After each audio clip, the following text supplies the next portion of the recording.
Yuk, dukung UFIT TV dengan belanja di UFIT Store. www.ufitstore.com. Bulan Ramadan telah tiba. Umat Islam di seluruh dunia bergembira dan berlomba-lomba untuk memperbanyak ibadah. Namun, banyak hal yang perlu diluruskan terkait kebiasaan yang dilakukan ketika bulan Ramadan, khususnya di Indonesia. Berikut adalah 11 hal yang perlu diluruskan ketika puasa. Hal pertama, padusan.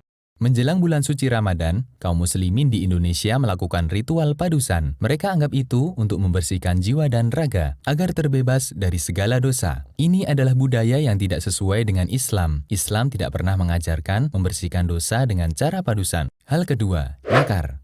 Ziarah kubur termasuk amal mulia dalam Islam, karena ziarah kubur bisa mengingatkan orang akan kematian. Islam memberikan kelonggaran untuk melakukan ziarah kubur di waktu kapanpun. Karena itu, kita tidak boleh membatasinya hanya ketika menjelang Ramadan.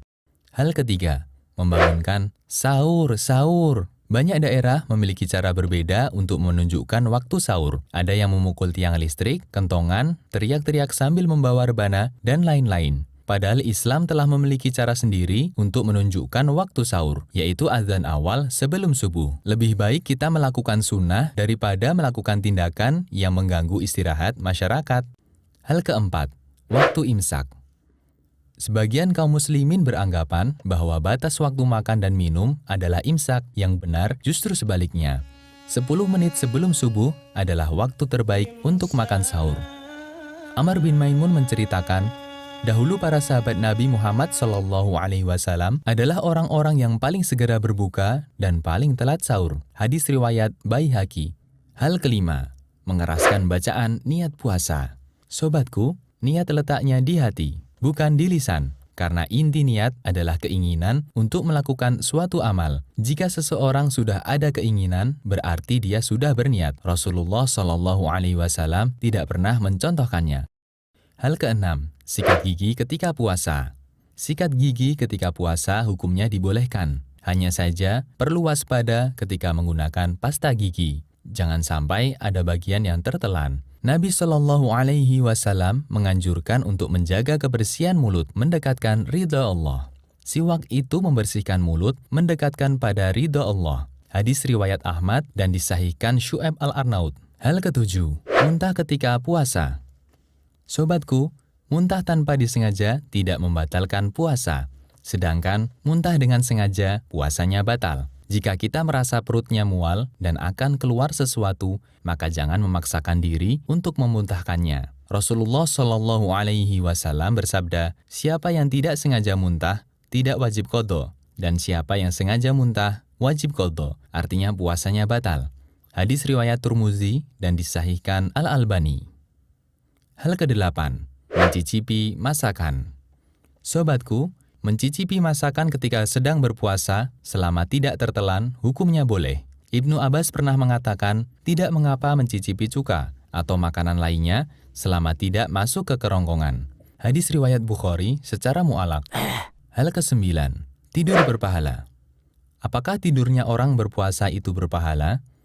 Pertanyaan ini berasal dari hadis yang menyatakan tidurnya orang yang berpuasa adalah ibadah, diamnya adalah tasbih, doanya adalah mustajab, dan pahala amalannya pun akan dilipat gandakan.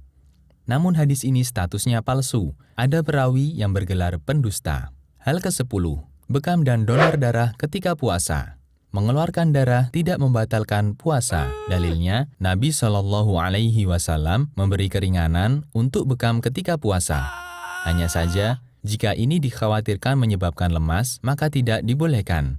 Sahabat Anas bin Malik pernah ditanya, apakah kalian membenci bekam bagi orang yang berpuasa?